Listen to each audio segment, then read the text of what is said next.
नागरिक निहत होती 5 जन आहत होती। अफगानिस्तान गुली वर्षा पाकिस्तान 3 आहत होती।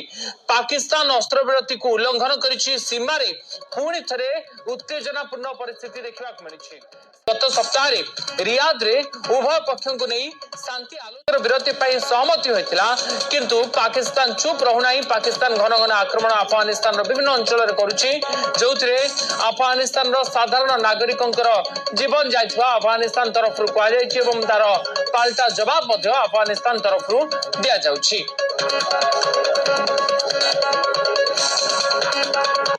पुणी अफगानिस्तान और पाकिस्तान सीमा अशांत होची। राति अधरे अफगानिस्तान उपरे पाकिस्तान अटैक करिछि। कांदाहार प्रदेश रो स्पिन बोल्लाक अंचल रे रॉकेट रे आक्रमण करिछि पाकिस्तान।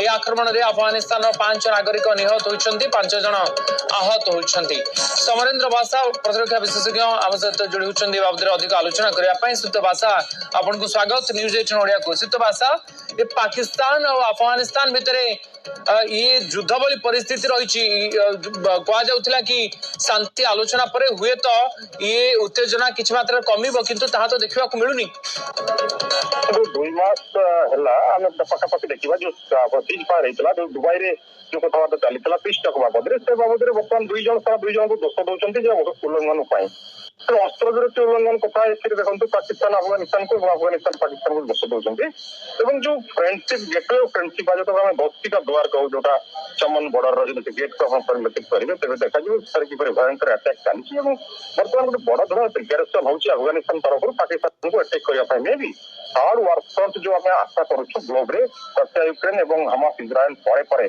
थर्ड वार फ्रंट क्रिएट हो बोथ साइड रू इनवॉल्वमेंट यदि देखा तेज बर्तमान ये कथा को मत सजबाज हेले पृथ्वी किसी देश तेणु एवं पाकिस्तान जिपरि बारंबार उल्लंघन कर प्रत्येक जगार सीमा उल्लंघन लाइन बाबद युद्ध जो चली जगह बर्तमान पृथ्वी गोटे अशांत परिवेश अफगानिस्तान पाकिस्तान युद्ध को नहीं आशंका कर सृष्टि हो। या परे शांति फेरिबो ना ये उत्तेजना आगु आहुरी बढ़िबो बोली कह जाय पारे।